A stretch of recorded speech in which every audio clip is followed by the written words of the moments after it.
You are listening to the Auditory Entertainment's production of Prelude to Space by Robert W. Haseltine. Performed by Miranda Johnson.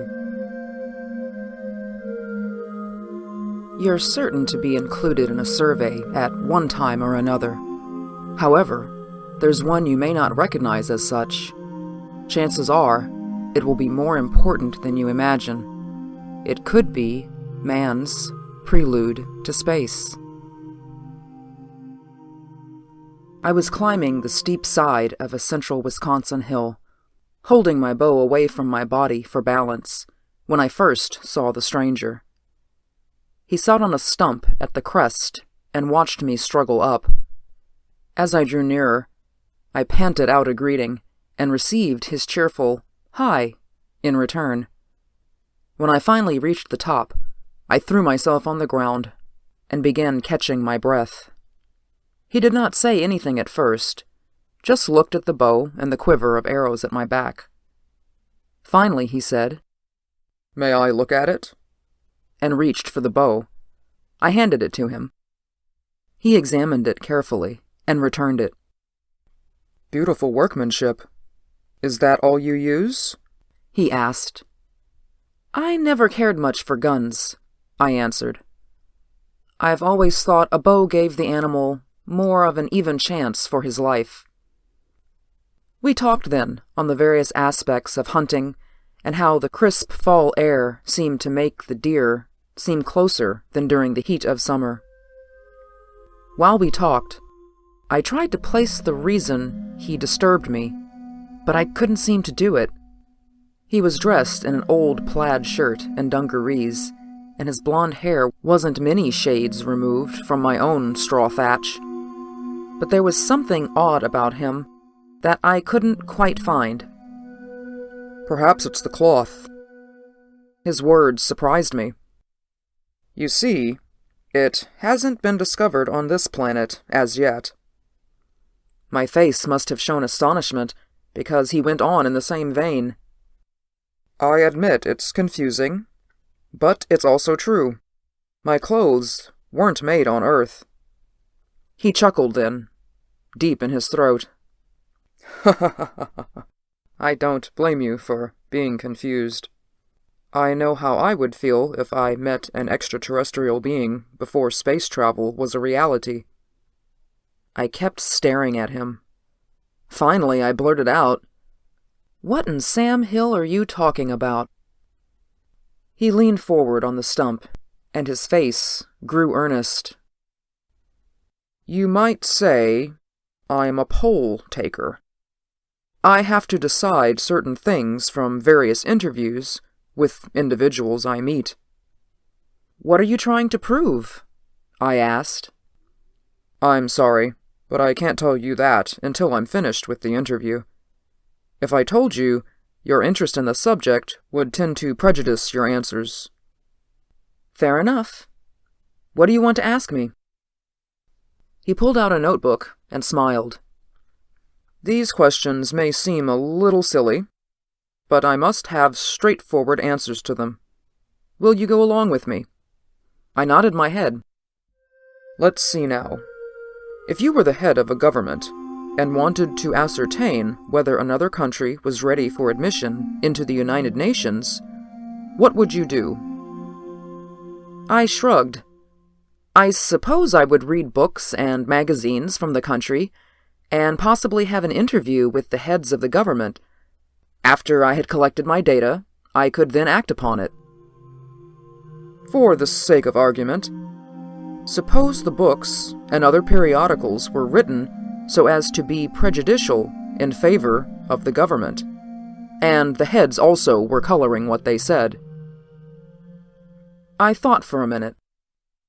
"In that case, I suppose I would secretly place someone inside the country to interview the people and get a first-hand view of the situation.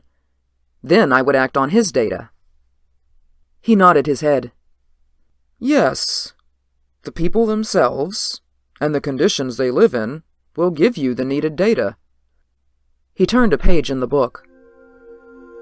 "Now suppose that you wished to know if a certain planet was ready to enter into an organization such as the Galactic Federation. What would you do? I suppose I'd act as I did before.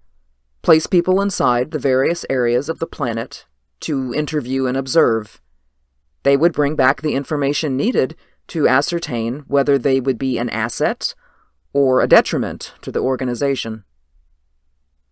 I thought to myself that the question was a trifle silly. After all, hadn't science proved that life couldn't exist on the other planets in our system? He relaxed after I answered, and his smile was brighter than the previous ones. Right, he said. Naturally, we had to learn the language first, but now a first-hand check can be made. You see, there is a civilization out there. He raised his hand and swept the sky. And we have to check to see if this planet is ready to take its place as an adult civilization with the rest of us. Earth, within a very short time, will be reaching her fingers into space. Once she gets there, she will be eligible to join the Galactic Federation. That's all right, I said. Then we can exchange culture and knowledge with other civilizations. Yes, if you are able to join. But you said that once we reach space, we will be eligible. Look at it this way, he said. The main purpose of the Galactic Federation is to promote peace and understanding among the various planets. Earth would have to be prepared to take its place as just another member, and not an important member at that. Earth, you see, is one of the smaller planets, and also would be the latest one to join. In times past, some planets have reached space without being fully prepared for what they would find. They still had internal troubles on their own worlds. We had to place them in quarantine until they reached that degree of civilization where they were ready to live in peace. Now, we check a planet before it reaches space travel stage. We find out the reactions of the inhabitants to certain situations. What sort of situations? I asked. Well, naturally, we want to see their artifacts as an indication as to their achievement.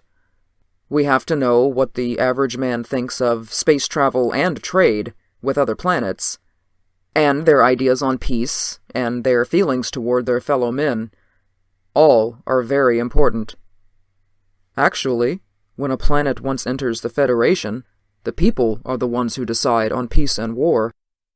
So if the majority of the people on a planet are peace-loving, that planet is ready to enter the Federation. But how do you find out all these things? I asked.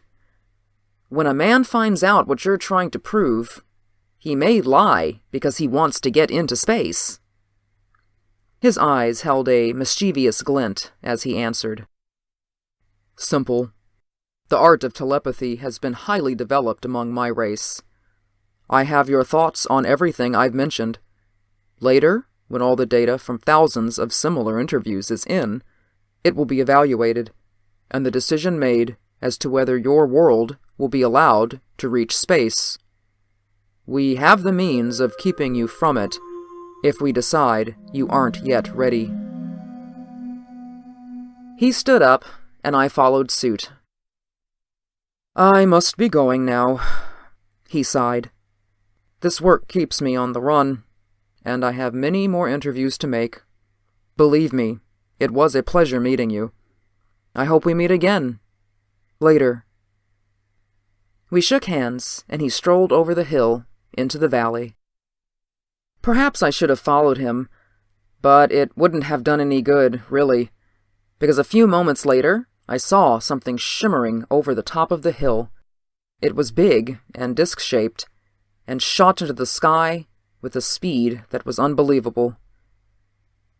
I still don't know what to think about him, or what we talked about. I'm going to keep watching the papers, though, and hoping he got the right answers. If we reach the moon, I'll know he did. End of Prelude to Space by Robert W. Haseltine. This has been an Auditory Entertainments production. If you enjoyed this performance, please subscribe. Thank you for listening.